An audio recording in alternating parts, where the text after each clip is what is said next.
Well, it sounds like some of us are all recovering from being sick, and I am too. I've been nursing myself, going to bed at 7 o'clock and 9 o'clock the last several days because I really want to be here for you, particularly those of you who are going to show up for the Asian American Native Hawaiian Pacific Islander Legislative Day tomorrow. I've decided that I cannot be there since I'm still not quite recovered. But for those of you who are going to be there, I want you to have some extra oomph and some extra power with you and ways to think about how to be seen and heard. So, my name is Jolene Jang, and I am a petite Asian and even more petite because I've lost weight the last week. Um, so, I'm 50 years old. I use pronouns she and her. I am non disabled. And I am broadcasting in Lake Forest Park, land of the Duwamish. I am ethnically Japanese, Chinese, and Swedish, and culturally Japanese American, due to I know my Japanese American relatives, and I don't have any Chinese relatives hardly. I apologize that I do not have more of a voice today, but I have a fancy microphone, so I think it's okay. And you can let me know if I need to speak up louder. So today is so important. Speak up, your voice matters. And I want you to see this as an opportunity to be on camera, be on camera, to unmute when it's time to talk and use your vocal cords or to type in the chat. We've limited this to a smaller group to make it a brave space to get you to practice getting in there and using your voice. So do practice that. I am showered, but I don't have any makeup on, and um, I so I'm just as I am right now, and and I'm not, I'm not a 10 right now in terms of health, but it's okay that I'm good enough, and I want you to know to show up however you are and that you are good enough. So please think about being on camera, and when you're on camera, even if nobody's watching, get good posture, and when you speak, use better diction. Speak louder and with more, make it easy for people to hear you, because that is all part of being confident. So let's talk about the series. And by the way, this series was born because I was at the Happen group, um, the BRG, the Asian American Hawaiian group, which is an incredible group, and they have a meeting today at 1. I do encourage you to go. And I was speaking and at it, and it was such a fantastic, diverse program with a lot of different speakers. And I was so empowered by everybody else too. Yet I was disappointed when Jim Mendoza, one of the leaders, asked for volunteers. And it was really hard to get people to raise their hand. And I just was so frustrated that look at this is a fantastic group and is so inviting and culture is in, and yet people were bashful. And so that is why I talked to Megan Matthews about doing this class, because I want you all to really step into your voice and say, yeah, this is important. My voice needs to be heard. So that is why we're here. And I'm pleased to see a number of faces out there. And hey, Jim Mendoza, I see you. Didn't even know. Gave you a shout out without even knowing it. So, DEI, of course, diversity, equity, and inclusion is under attack. It's been under attack for about 2 years now. And every day something else goes down and it impacts everybody. And so we need your help. So this series is not only for you to benefit you and your career and your spaces, but also because I need you. Jim needs you. We all need you to speak up. And I am Japanese, Chinese, and Swedish in fourth generation. And I don't know your story. I have the spotlight and I do the best that I can by listening to many, many, many of your stories, but I cannot authentically relate to a first generation or second generation or your particular story. That's why you are needed with this. And so I wish to help you in any kind of way that I can. So today is about confidence. And what gets in our way is the different barriers are how people perceive us, like the model minority. We have self hatred and stereotypes. So these are types of barriers that get in our way. So let's talk about this a little bit. And then we're going to move to self esteem, how to build your confidence. And then we're going to talk about what are the scenarios you find yourself in and what are those frustrations. And then we'll kind of outline, what we can do about it. And we'll be doing that in this three-part series, taking those scenarios, and we'll be able to role play, not today, but in the third piece of this. So for now, let's see who's here. And we're going to ask you quickly this question here. Um, which generation in America? Here you go. Reset. Which generation in America are you? If you were not born here, put in a 1 into the chat. If you're second generation, put a 2 into the chat, 3 into the chat for third generation. I'm fourth generation, so I'm going to go ahead and put a 4. And fifth generation. Um, yeah, there you go. See who we're working with here. Okay, it looks like, okay, answers are still coming in here.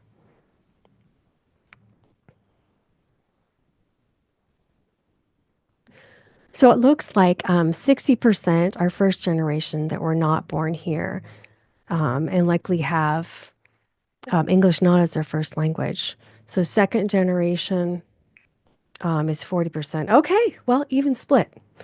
So the reason I share with you my story is to show you that I have the spotlight, but I don't have the experiences you have. So we wish for you to be able to speak up. Next question. Are you of mixed heritage? I am. I am Japanese, Chinese, and Swedish.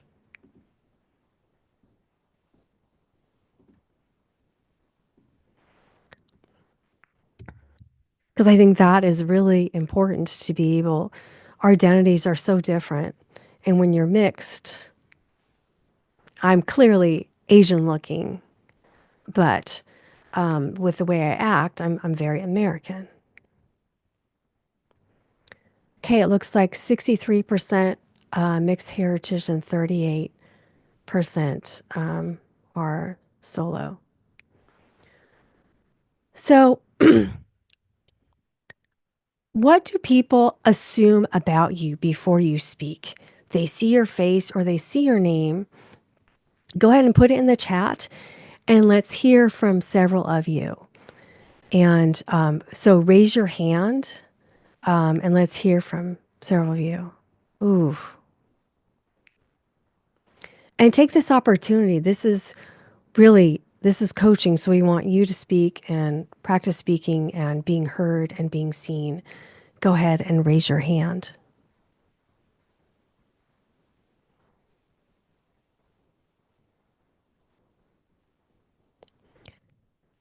All right, folks, raise your hand. This is what we're here for. Yan, go ahead, unmute yourself and share. What do people think about you before you speak? Good morning. My name is Jan, and I see a lot of couple people that name that I'm familiar with, Veronica and Sunday. Well, they assume that I'm a Filipina or sometime Mexican, sometime Korean, but in fact, I am Cambodian. So, Thank you. And thank you for sharing and owning the room, taking some time. I appreciate that. thank you. Next person,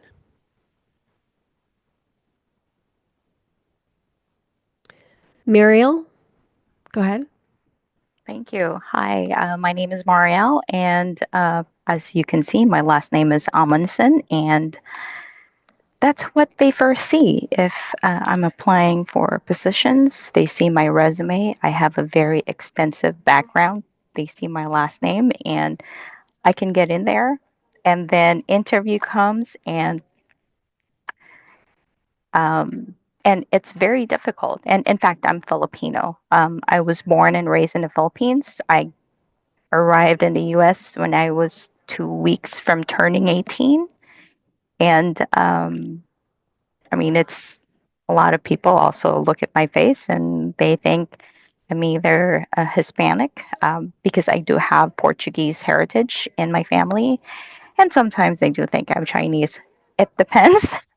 It depends on the day because I guess my facial expression structures change. So, yeah, Thank you, that's it. Mariel. Marielle, yes. Mariel, thank you. Jim, go ahead. And by the way, for the rest of you, also think about um, I'm reading these that I'm timid, that I'm cute. As a kid, I was this and this. Think also about how do those make you feel? Okay, go ahead, Jim. So this is kind of humorous. Um, in many circles, including ANHPI circles, I'm viewed as black. Uh, Not Oh, unusual for yeah. I mean, I've had African American people think I'm black. I've had fellow Asians think I'm black. I huh. think a lot of it's because the as we get closer to the summer, I take on a darker visage and I keep a very tight haircut because quite frankly, I don't believe in comb overs. So that's the one problem there. And this is something I think all of us can appreciate. And guess what? Our kids are dealing with it now. I was the kid who was viewed as blowing up the curve. So I'd walk into a class. Oh, there goes the curve. And if you think about the kind of impact that has, yeah, I get it. I'm smart. All right, that's not a problem. But maybe somebody who's not as smart and they think he's going to blow up the curve, and then what sort of expectation does that put on the kid?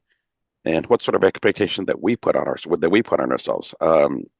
Because one of the things I joke about, and it's the fact that some of you have seen the show Fresh Off the Boat. Uh, people will view that as a comedy. In many ways, for all of us, it's a documentary. We've lived that life, uh, of unfair expectations thrown upon us. Yeah, we in many cases we reach those expectations, but we live that life, and it causes a fair amount. In a way, if we're honest, really honest, that causes a fair amount of stress upon us, Yeah. more than we may be willing to realize. So Yeah. with that, Expectations. Yeah. I will go ahead and mute and turn it Thank back over to you. y'all. Thank you, Jim. Rachel, and then two.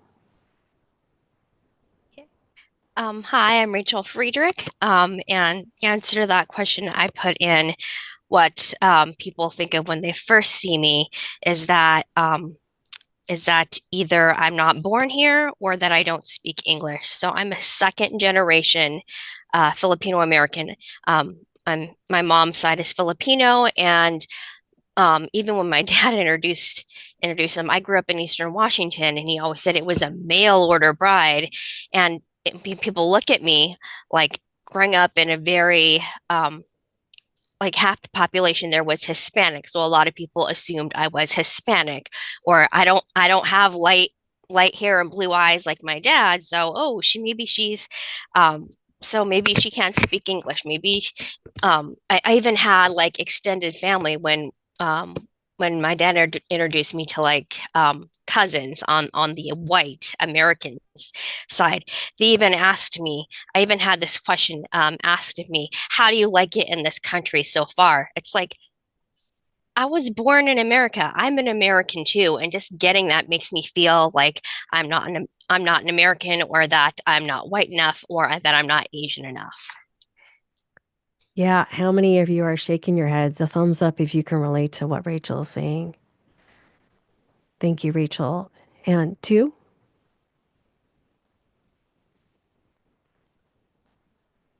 Hi. So I put in the chat docile, but I was thinking of some more, and I also get the impression of being over size, with being docile, and then also thinking that I'll be subservient. So I feel like I get a lot of that type of energy of like, oh, they are a sexual object, or like how can I appeal to their good graces? So, you know, there could be some intimate connection there. So it does feel a bit, I'm like a bit wary of like sometimes when people are so nice to me, I'm like, I'm not sure if you want something from me, or are you trying to be my friend? Or do you just see me as like a sexual conquest or sexual object? So in that aspect, it's a bit unnerving of when I can like trust a stranger, especially a cis male. Um, it's just something to be wary of when I'm out in public. And how many of you can relate to what you just said? I can relate to that. I always dressed, I guess, thinking about self hatred, I just learned the term a few years ago as I became an advocate 4 years ago. Um, I always dressed kind of baggy. I didn't want to show off my body because this was MTV time. And so you'd see the dancers who were referred as to, I'm going to say, hoochie mamas. And there would be an Asian one, and she would be wearing very aggressive clothing. And so I was aware that I'm Asian. And so I always kind of went the opposite, um, covering not all the way to toe, but definitely covering a lot because, I do love to dance. I love to dance, but I don't want to be thought of as a mail order bride or sort of that thing. How many of you can relate to that? I see some thumbs up there. So, how does all this misperception, how does it make you feel? And what do you do with those feelings? Let's hear from people. Go ahead and raise your hand.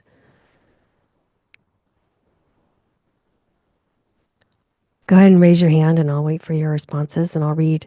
Rachel says, my mom always body shamed me for how I looked and dressed. I keep my black straight hair short for the same reason.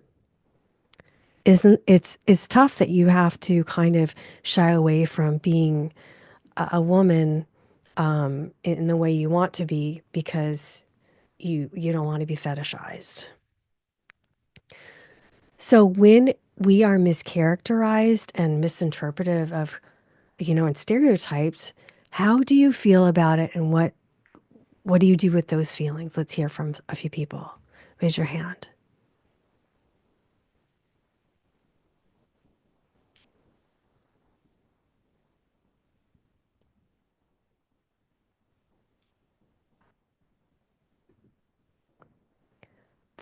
Thank you. Toy, go ahead. Hi, Jolene, and all. I was starting to type and I thought like, okay, I guess I can just say it. First of all, in terms of the sexual objectification, I can absolutely relate. And I want to add, I'm a first generation, um, again, I'm still learning to consider myself American. I'm not sure. Sometimes I feel more or less so. But I wasn't born here, and I came here as a young adult.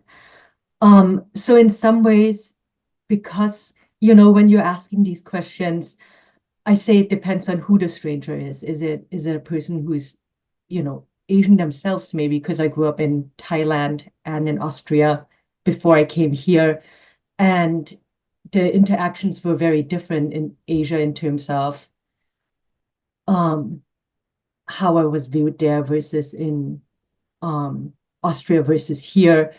And in some ways, the greatest pain that I have felt was in Thailand and Austria and not here.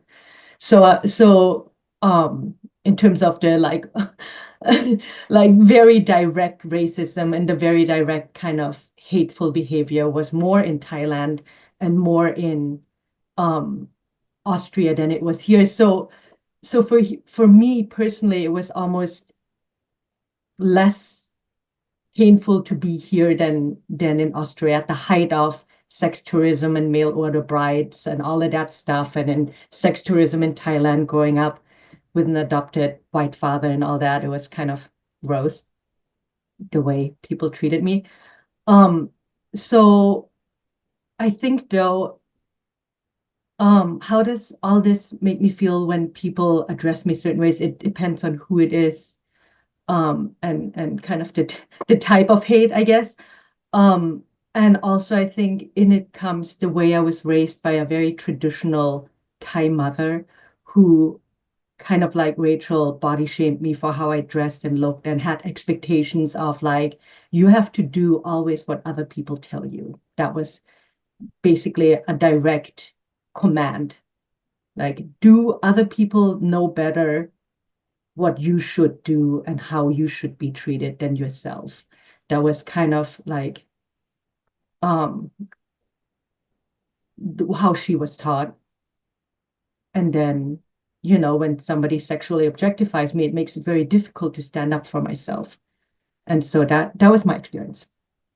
Thank you, Toy. And all these stories, people have no idea, right? And when is it appropriate to share? It's not always appropriate to share, but the idea is we need to figure out when strategically to be able to share certain aspects of our background.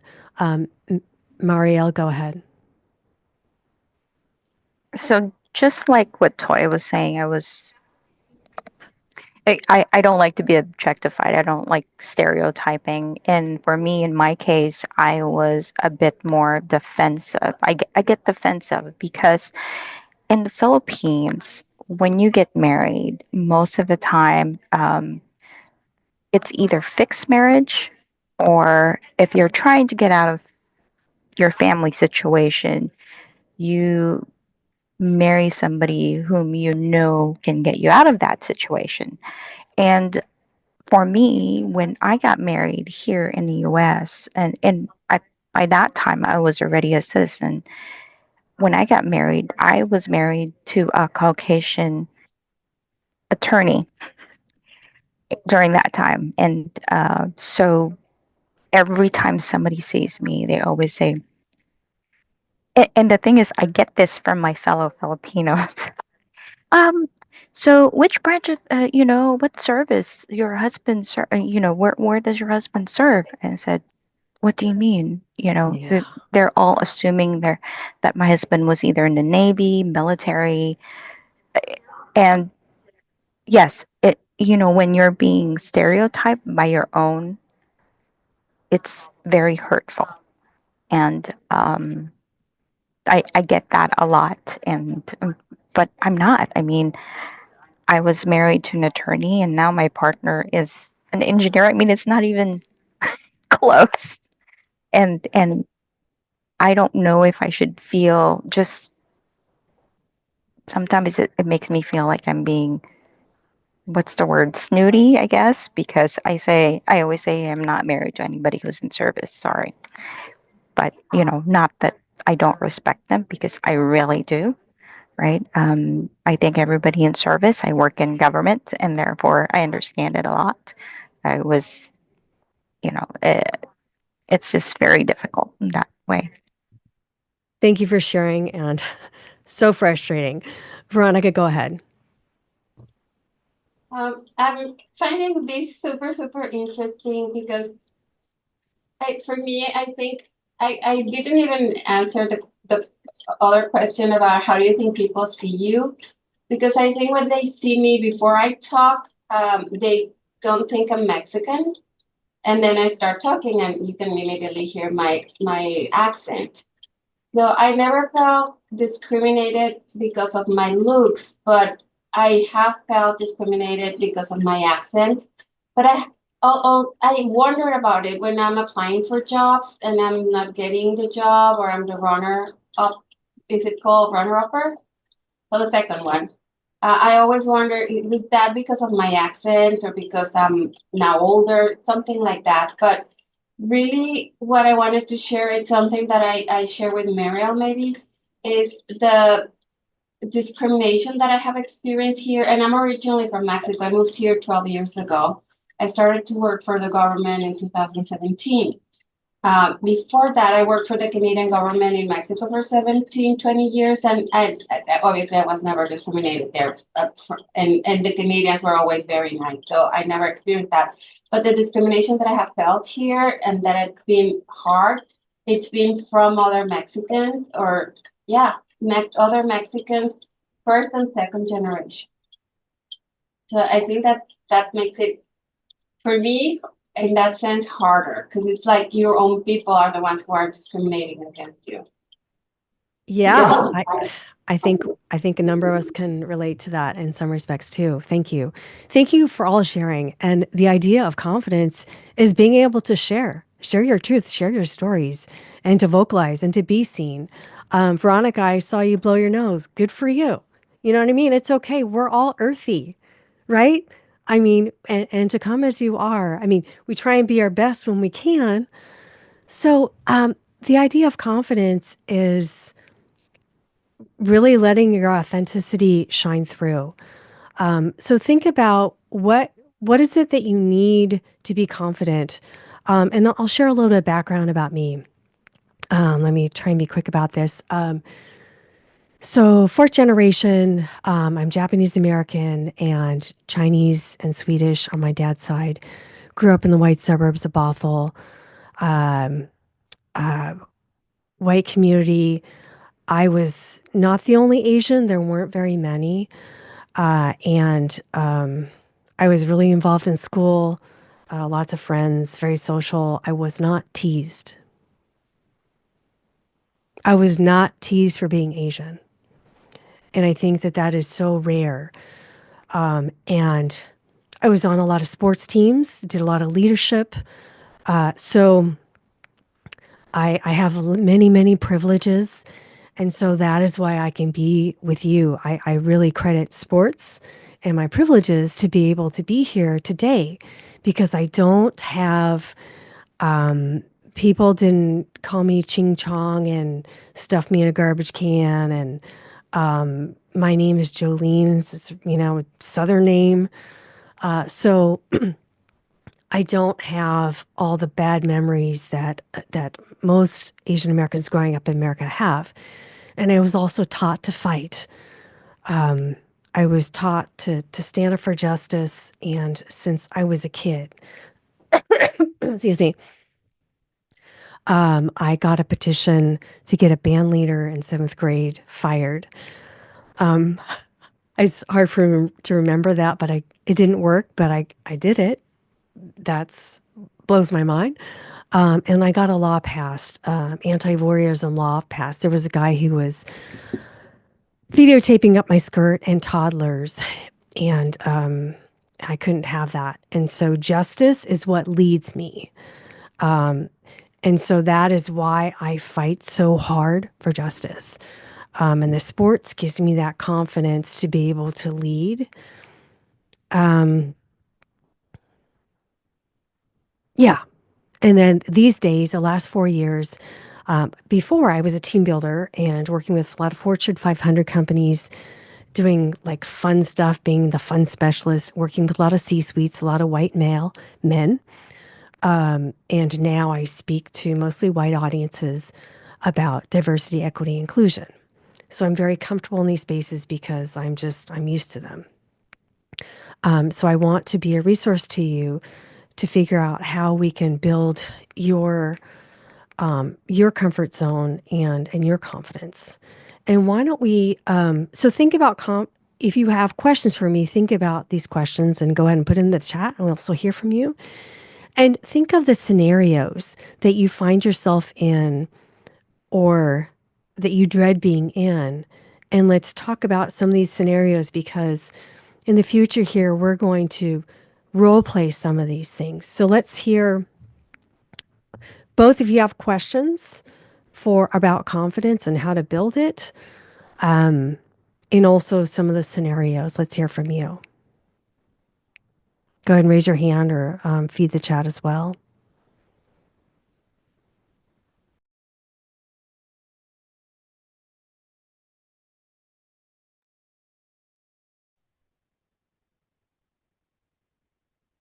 Okay, while we're waiting, Florence, can you come up to the stage and tell me about um, confidence and maybe there's some scenarios or what you think you might need or what you wonder about?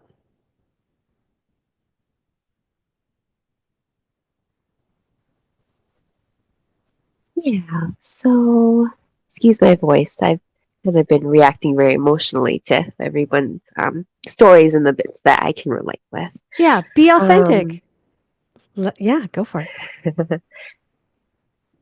so I guess kind of to answer your question, one of the things I've really struggled with is figuring out how to be confident and project that confidence in a space where you don't feel comfortable or safe. Um, do you want to paint a space for us? Just a theoretical space for us? Sure. So, um,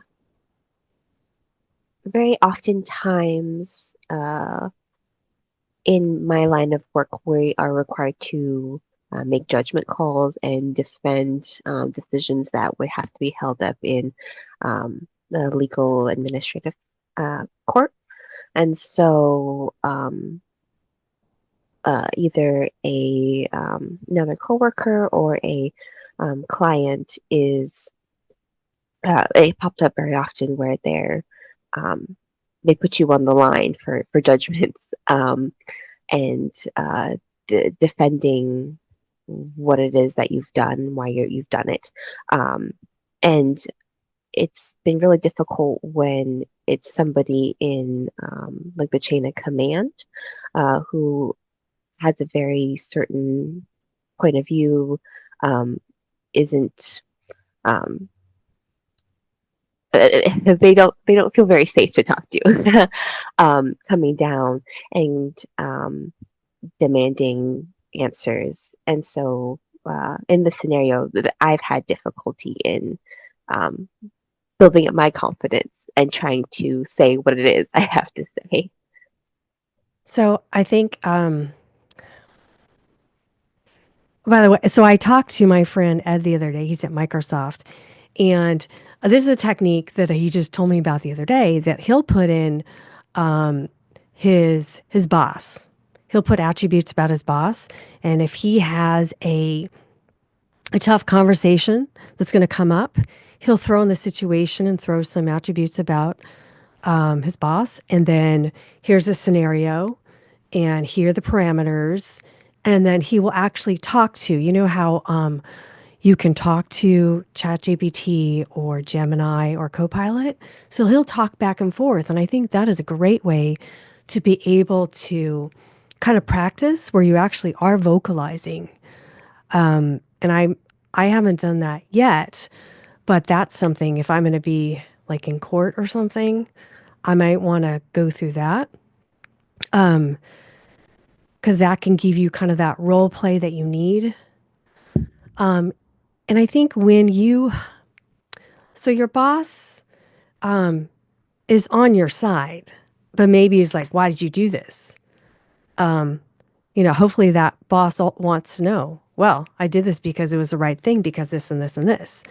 So whether that tone is really off putting or not, um, you have a good answer and he wants that good answer, and so he he or she or they really want you to have a great answer. So I think if you can kind of reframe that of the boss isn't chastising you, the boss is frustrated with something and wants you to find the answer.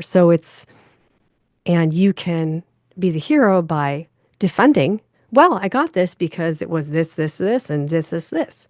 So I think it's a matter of reframing.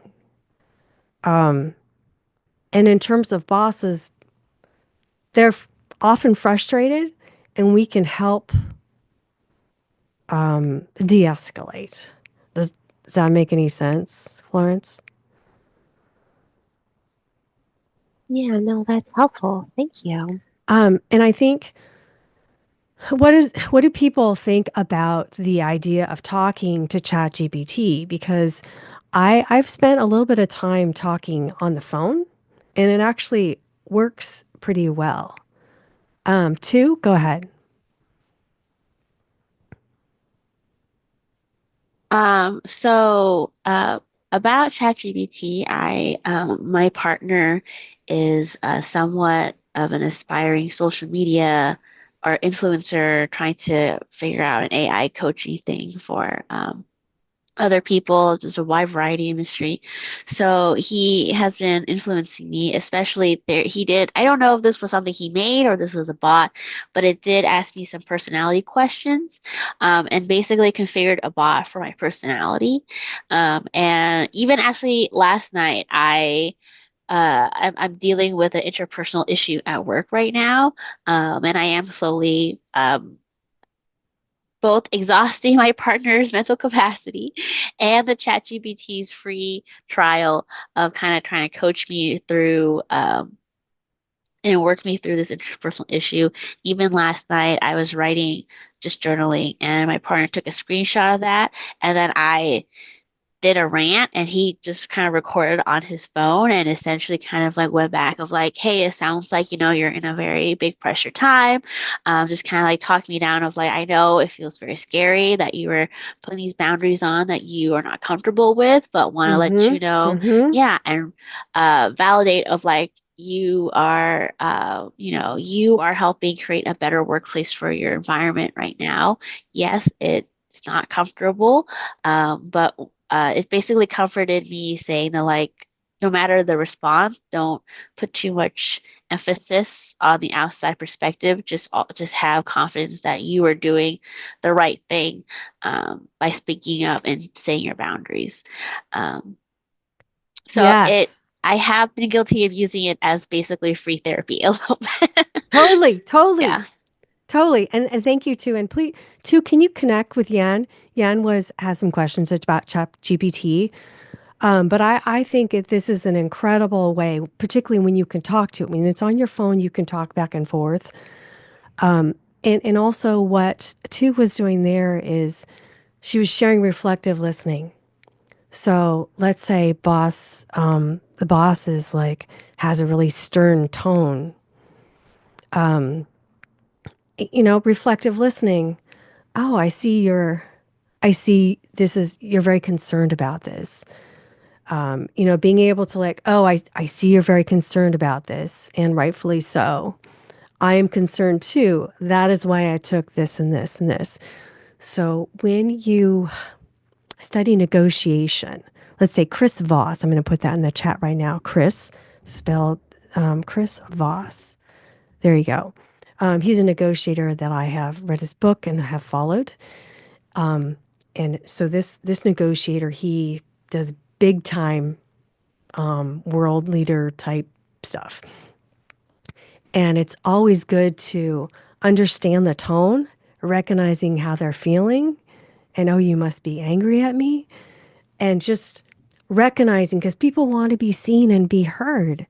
So a way to de-escalate is recognize, oh, yeah, I can see you may be frustrated not knowing why I made this decision. And I can understand that. So let me explain to you to calm your nerves on why I made this decision. I was keeping in mind our criteria. And because of that, I decided this and this, because in that meeting we had talked about, and you said this and this. So I think it's really recognizing that other person because it's ego stroking, and who doesn't want to be seen and be heard? Okay, ChatGPT. Okay, toy. I'm going to read toys. For confidence, a scenario for me is not applying to jobs if I don't feel like I already know how to do it really perfectly well, partially because I suffer from perfectionism. um, and suffer from fear of panels that don't take me serious due to be Asian stereotypes. Right.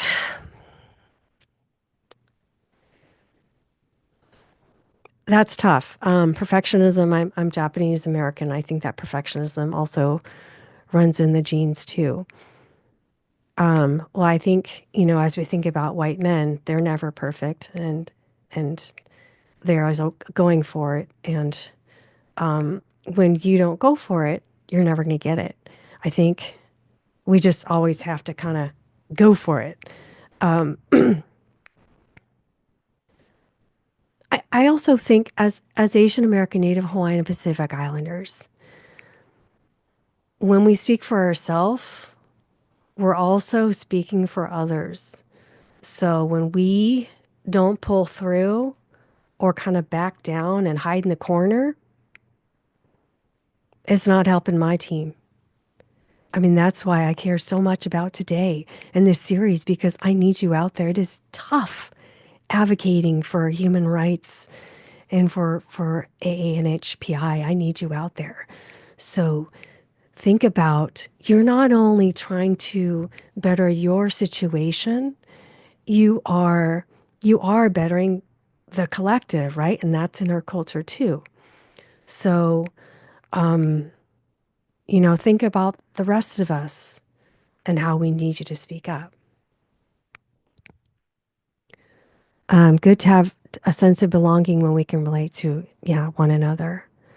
So let's have some scenarios. Can somebody come up with a scenario, and we'll have a couple of you address to see if we can come up with some different solutions. What are scenarios that you find yourself in that you wish you had the words or you wish you had the confidence to rectify? Rachel, go ahead. Sorry, I need to unmute there. So for me, just a scenario for me, like going up to even just like day to day speak up in a meeting or talk about a project that I'm leading on. And as I take this class and I'm listening to what people say, and I'm not sure if this is a shared thing for AA and HPI individuals or if it's just a generational thing.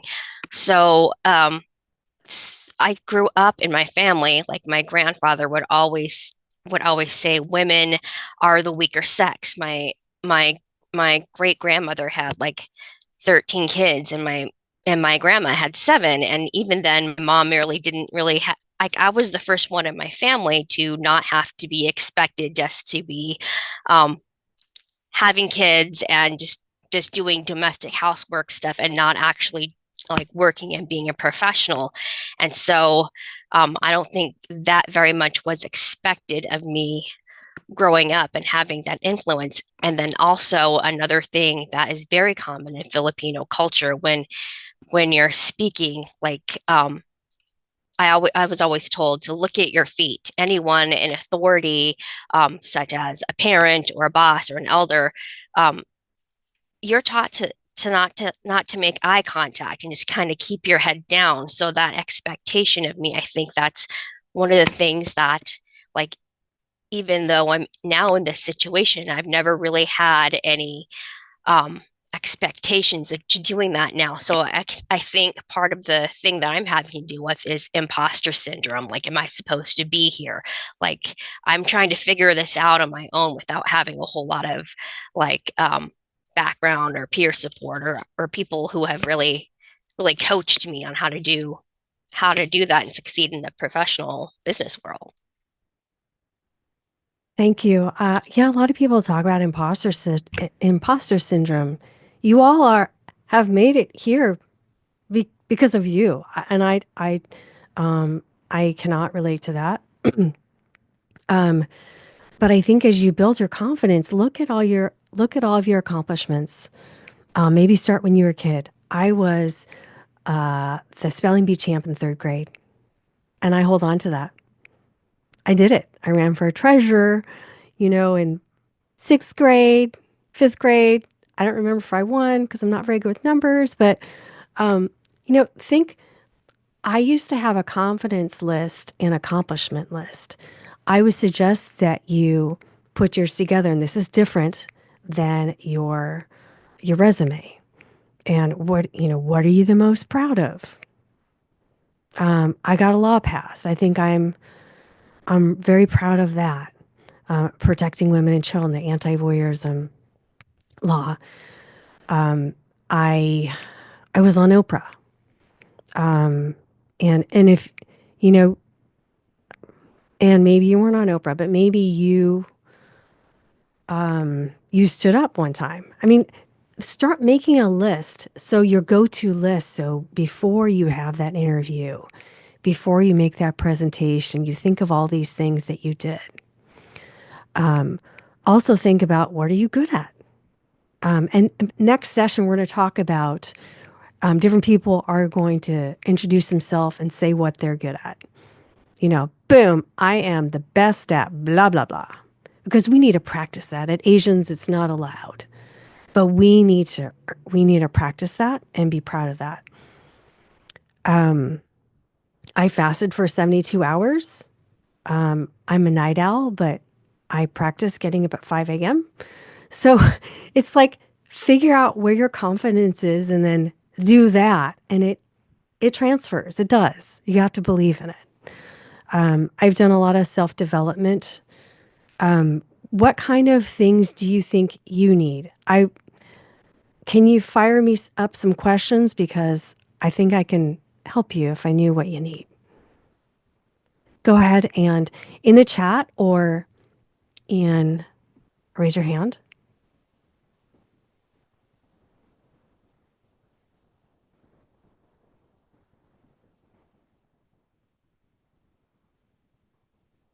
Okay, 2. Um, this this is something I think I'm slowly starting to deal and understand with. But I've historically, as growing up, I've been a bit rebellious, or talking back, but only for topics, usually like social justice topics, anything that I'm really passionate about, marginalized communities, probably why I work at DSHS now. Um, but due to that fiery personality, my I had a lot of butting heads with family members because there's very much of keeping the status quo, respecting the elders, even though the elders may be perpetualizing verbal abuse. Um, so as I've gotten older and wiser, I've learned to choose my battles. Um, but in that process, I'm trying to figure out how to, and this is like something for my personal family as well as for my work interpersonal, of how to challenge authority or challenge elders, but in a respectful manner, for them not to feel so disrespected in their household, to be disrespected Mhm. in a supervisor's position. Um, and I totally accept that I have also created this environment that I don't always speak up. I don't feel comfortable when to speak up, how to speak up with tact, and carefulness. 2, So, I'd like to address what you just said before I forget. mhm. And thank you for sharing that. My friend Andrew, who's a Japanese and Czech, and he grew up here in Seattle, and what he does, and he worked in the court system for, actually, he does it with me. So I'm very bold and confident. And so what he'll say to me, right, in case my ego were to be bruised, which it is not, but because he does it so gently. So when you're talking with bosses or your elders, oh, I'm not sure if this would work for you. I don't know. Just it's just a thought that worked for me. Well, when I'm doing this and this and this, so he is kind of, I'm not sure, maybe shot out of the dark. So it's giving a little bit less prominence You're not telling, like, I have to, when I am very bold and can be commanding. So if I'm working with a professional speaker who has a big ego, which is most speakers, here's something you might try. This may or may not work for you, but I thought you might want to try it out. And so it's framing it in a certain way where, it may not be the answer. Maybe it's a stupid idea. I don't know. So it's a way to be just easygoing. And with the boss, and sometimes you have to do this. Oh, I know you're on your schedule and you have your thing, but I just had this thought. It might be kind of wacky, but I don't know. You want to hear it? So it's a way to be able to address somebody without hurting their ego. Does that make sense? Hmm. Do you think there's any possibility that could work? Um, that has been most of my approach. Yeah. Um, and I think mostly it does work. Um, and I will definitely try to implement that for my family.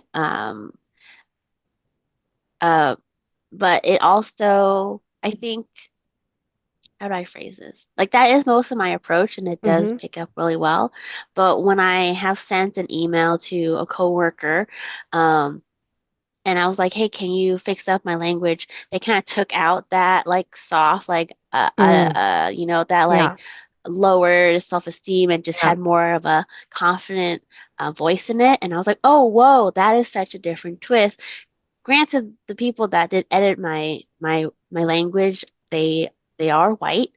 Um, so and I kind of had that like aha moment of like, "Whoa, you don't have to feel like you have to." Kind of show your throat some more of like, hey, I just want to, is it okay? They're just like, this is a good idea. I think we should go with this, that like oomph. And I totally get your point, but it also kind of makes me sad that like I'm not able to use that oomph that my other peers are able to. Yeah. And I don't know, that might be from my culture, my upbringing, how I look like, how I move in the system. Um, but I think that is a good suggestion. It's just bums me out. That is our current Well, structure. so I in the next time we're going to talk about presence.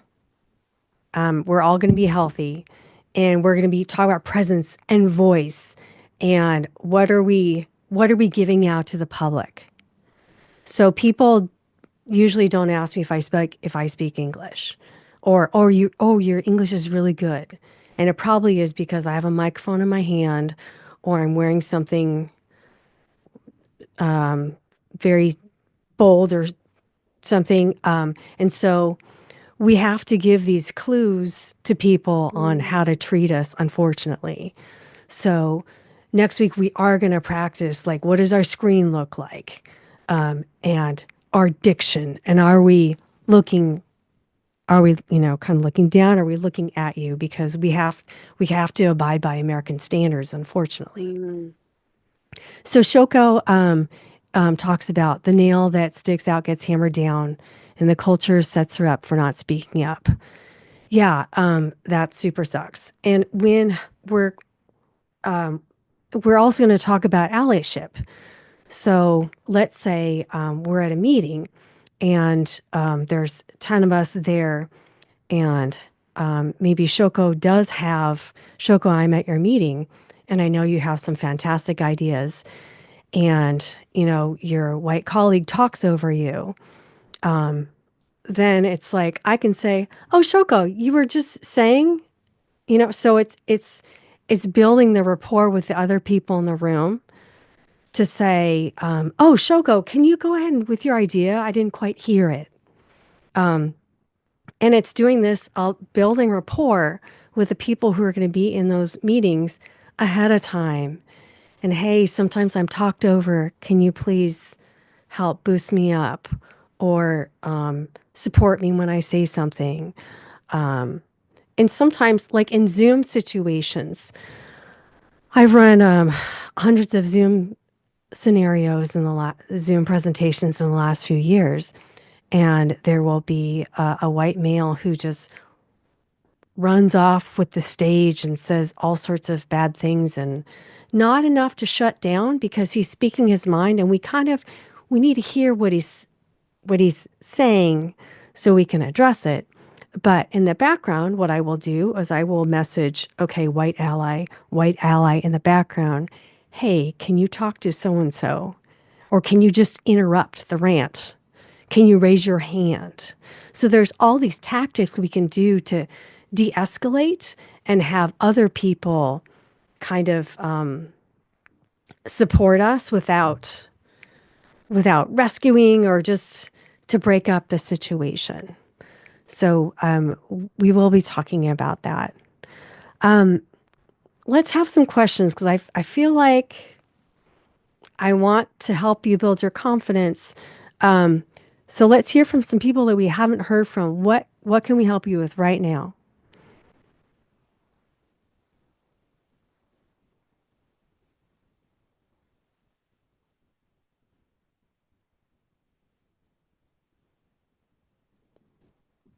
Veronica, go ahead.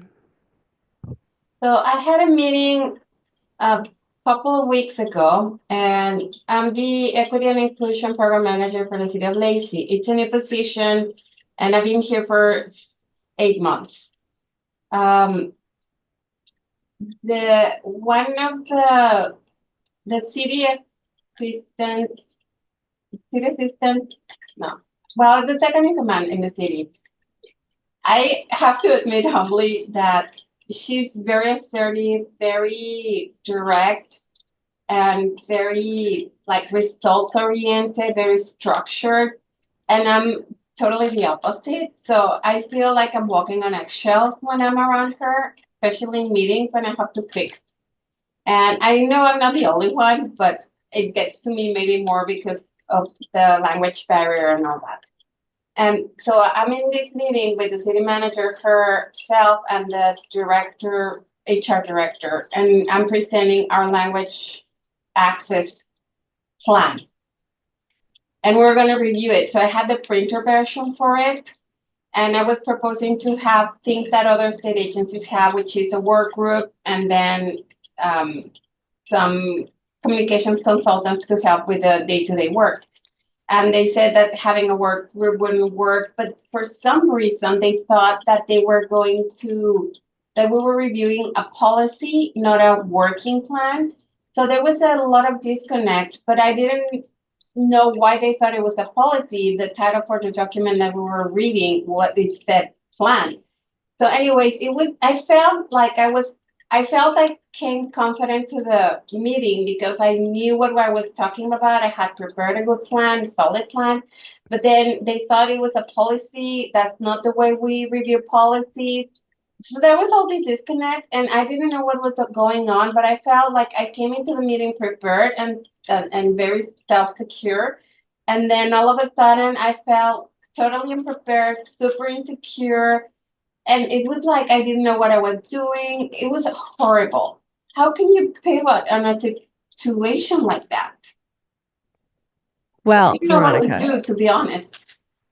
I just you did all the things that's kind of out of your hands. You did all the things you needed to do, and you were prepared for the meeting that you were going to have. Just as today, for example, I'm very confident. Um, I'm sick. I don't feel like helped anybody right now, but I know that I can, and I'm still here and I'll stay longer. So I'm not letting it bog me down because I know I'm good at what I do. So, maybe I just wasn't quite great in the head, but I'm not going to lose sleep about it because I'm still here for you, and so sometimes you have to like, I did what I could. I think if we go back to my self development days, this is I did a lot of self development. You can have people send you voicemails of your friends, like how great you are and how proud of them, how proud they are of you, and just listen to those all the time. Do you have a mantra? I listened to music before I got on today. What are your routines to give yourself confidence? Talk in the mirror. Talk, I'm good enough. I'm whatever. I mean, do the things. And it is practice and it is pushing out there. And so many of you spoke on camera and and that's a big deal. We need to do this all the time. Um, so I do have homework for you. Um, and so some ways to build confidence and to see confidence. Let's see. I would use ChatGPT. I would practice that, use on Copilot or Gemini or any of them, and put in, help me build my confidence. Here is a scenario. I did that the other day and help me do homework around this. I would do that. Um, and I want you to watch the Shark Tank, the best pitches of Shark Tank. Let's see, I'm going to put them in the chat. And 3 of 5 of the best pitches were Asians. And then also, self-hatred can be a big deal here. What I do about my self-hatred is I dig in. I learn more about my culture. And I all want you to watch this Maori video with the haka. It's the first, it's I think from last year, the first MP. She was 20 years old and she does a haka in the courtroom, and it just makes me so proud that people will claim their culture. And then Red Table Talk. This is Black and Asian perspectives. And I want you to think about, what if you were in this room with all these folks? What would you do? And how would you represent? Because that's what I tried to do with the Black and Asian thing last week, right? When you are the only person not Black, how do you navigate? What kind of situation is that? Because we're in situations where we're the only person of our identity, and how do you move through that and navigate? And also consider in the chat here, I'm putting, add 10 more AANHPI people to your feeds, whether it's LinkedIn, Instagram, or whatever else you follow, to try and get more voices. Who do you follow? I'm very into politics, so Hirono, Andy Kim has got a lot. He's New Jersey senator. He's been on the news a lot, and he speaks very calmly and very confidently. Maisie Hirono from Hawaii. Amanda Wynn, she was going to be an astronaut, but she instead put together the rape kit to be able that victims that are raped can have a longer window to sue their predator. So at maybe they're Ronnie Chang, who's a comedian, Bowen Yang, Michelle Yeoh. Put in your feed confident people who you revere, so you can kind of be inspired and empowered each time they speak. That keeps me going during this really dire time. Let's see. And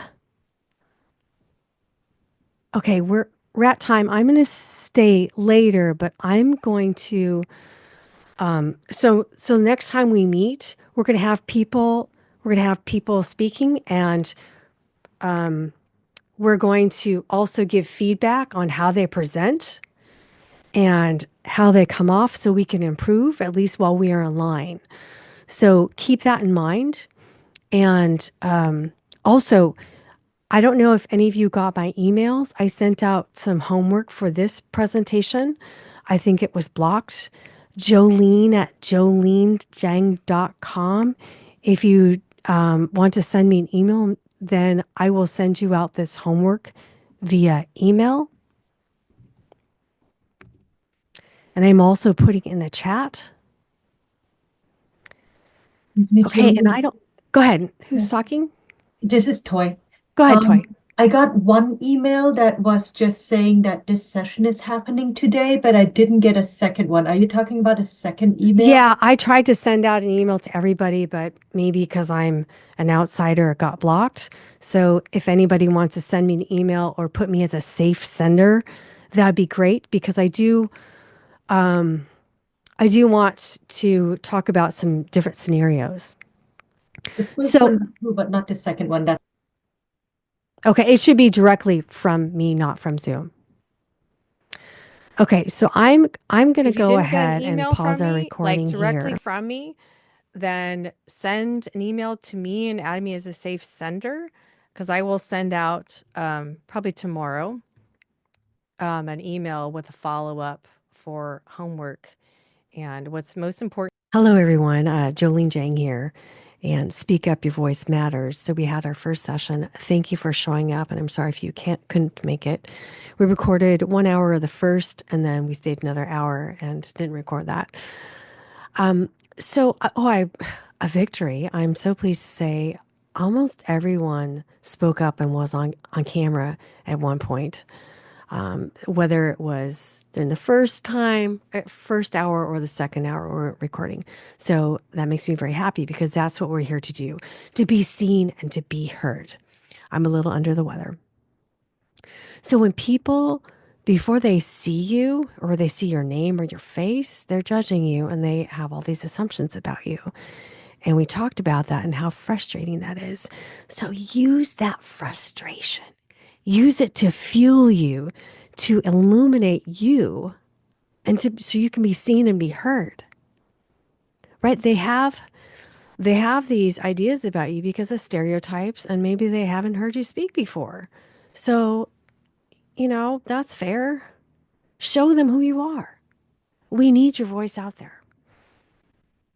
And I know that our culture is to be respectful and to honor our elders and maybe to not give this eye contact. But we can do that with our elders and with the people of our identity. But we're in America now, and these are different rules. So it's a balance between our culture and between American culture. And we kind of sometimes we need to pick and choose. Until we're at the top and can change the system, we need to adjust of how we maneuver. And in this case, we need to be seen and we need to be heard and we need to speak up. And that is challenging, and we just need to practice that. And also when self-hatred arrives, be aware of that. When I have an episode of self-hatred, I dig in. I'm like, oh, let me learn more about my culture. Let me learn more about that. Or why is that? And let me learn about your culture and your culture and your culture. And it actually is very fun and entertaining. And I feel so much smarter also because there was a comment of, wow, it's difficult because as AANHPI, we're such a broad group and there's animosity. I would say particularly, with the first generation is very, very culture from the old country. So I can see how there could be quite a lot of animosity there. So it's just like, well, learning about all the other cultures. And it is really interesting to do so. And by the way, 60% of the folks on today's call were from not born in America. 40% were second generation. And I am the only fourth generation. So that was interesting. And I believe it was 60% are also mixed, like myself, mixed heritage. So one of the things I made on ChatGPT, I made a prompt, kind of a confidence builder, and I wish for you to click on it and take some time to answer, go back with ChatGPT and to build your confidence with it, asking you questions. I used to have an accomplishment list before. Like it may include, or may or may not include, that I was a third grade spelling bee champion. And, I was number one in tennis. And, I really drew awesome rainbows, whatever it is. Have it mean something to you and have that when you need it and have ChatGPT help you. And I also mentioned that your phone, so ChatGPT here, also Copilot, Microsoft, and Gemini. I'm not sure of Gemini. Yeah, maybe. You can talk to all of it just as if it is a person. And so you can practice. For example, I'll do this right here. I have a meeting coming up. There's about 8 of us there. And there's this guy named Bob. He's kind of a jerk. And he usually steals my idea and tramples over me. And I want to make sure that doesn't happen this time. Can you advise me?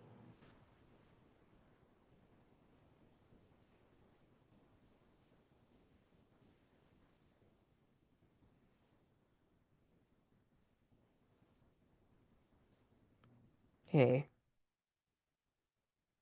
hold on. Okay, change of plan. We're going to go with Copilot. So I'm going to hit. Hey again, Jolene. How's it going? Hey there, I have a meeting coming up. It's a really important meeting, and I want to express my ideas. And there's this jerk, his name is Bob, and he always takes my ideas and runs with it. It makes it, makes people think it's his. Can you help me to safeguard so that doesn't happen? Classic Bob. Let's make sure he doesn't steal your thunder this time. Here's a thought. Be super proactive. Outline your ideas in a handout or a presentation and distribute it to everyone right at the start of the meeting. That way your ideas are in black and white attached to your name. And when you speak, be direct and project confidence. Makes it harder for Bob to swoop in. What do you think? Well, I don't have any access to paper, and it's kind of a spontaneous thing. And so I just want to insert my idea, but I don't want Bob to steal it. What are the ways without paper can you help me ensure that my voice is heard? Got it. We can work with that. Here's a couple of on-the-fly strategies. First, make sure to speak up early in the meeting with your key idea, before Bob can jump in. You could say something like, I've been thinking about X, and I'd love to hear everyone's thoughts on it. This sets the stage that it's your concept up for discussion. Second, when you contribute, try to link it to something unique to you, like a personal anecdote or a specific expertise. It makes it harder for someone else to claim it as their own. What do you think about using those tactics? I think that's a good idea. Thank you. No problem, Jolene. Go show Bob who's boss. Yeah, that's right. So I am so tickled pink with the ones on the phone where you can talk back and forth. And I also encourage you to role play.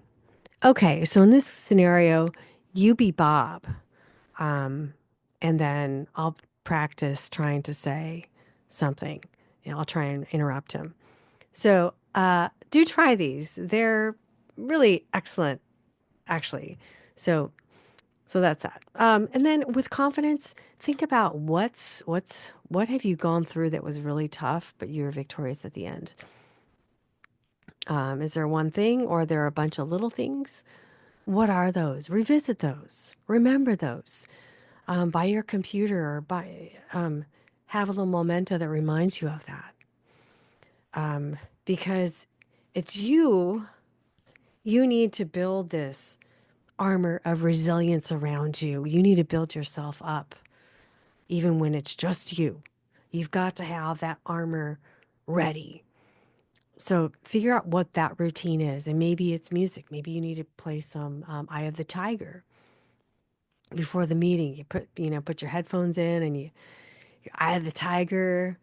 Maybe you need to wear some tall shoes. What is it? Magic rabbit foot? Whatever. Doesn't matter. Do what you need to do to be your best. So, yeah, I guess that's that. And then um, Sunday was mentioning about names and the importance of names. I do encourage you to, here's a link to my website that shows the names and how powerful names are and how important it is to have your name pronounced correctly and how to correct people. Um, and also, when you're doing that, you are sharing with other people. No, you deserve to have your name. You don't have to give us a nickname. We will do our best to stumble through yours and make mistakes, but we're going to try. So do model that. And I mean, that's so big. I could, so many heartwarming stories of people who've had their name that was somebody pronounced it correctly, and it was like home, it was like family. And I'm also going to link to a short video that talks about a woman who is claiming her name. So, because that is so important. I have 3 videos that I want you to watch.